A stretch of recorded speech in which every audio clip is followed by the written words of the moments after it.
10 Saint के सिक्के। 9 साल की उम्र में मैं ये काम छोड़ रहा हूँ। माइक धीमे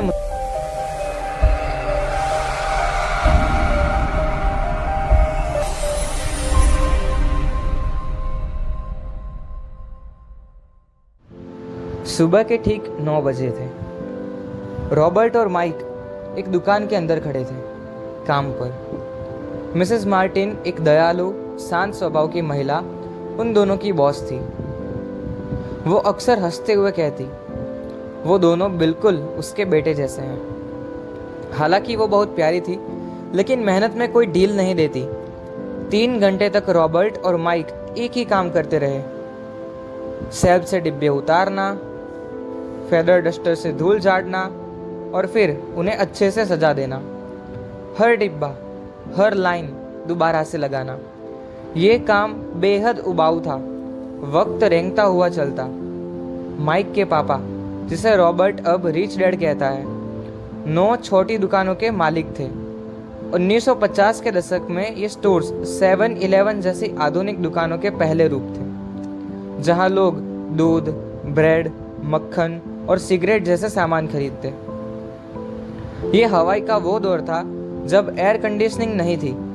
धूप की तपिश से बचने के लिए दुकानों को खुला रखना पड़ता, और हर बार जब कोई गाड़ी पास से गुजरती, धूल अंदर तक घुस जाती। 3 हफ्तों तक रॉबर्ट और माइक मिसेस मार्टिन के अंडर काम करते रहे, हर शनिवार सुबह 9 से 12 तक। और फिर वो अपने छोटे छोटे हाथों में पाते थे सिर्फ 10 सेंट के सिक्के। 9 साल की उम्र में 1950 के दशक में 30 सेंट का भी कोई खास मतलब नहीं था। कॉमिक बुक्स 10 सेंट की आती थी। रॉबर्ट वही खरीदता और फिर घर चला जाता। चौथे हफ्ते के बुधवार को रॉबर्ट का सब्र टूट चुका था।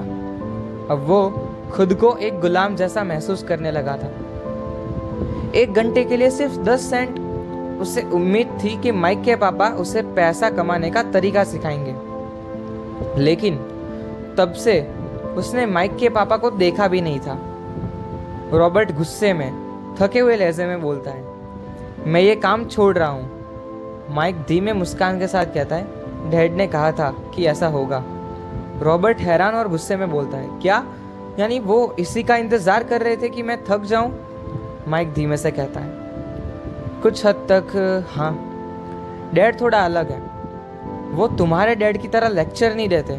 वो बहुत कम बोलते हैं, लेकिन सोचते बहुत हैं। वो बोले थे, जब तुम छोड़ने को तैयार हो जाओ, तभी तुम सीखने के लिए तैयार हो।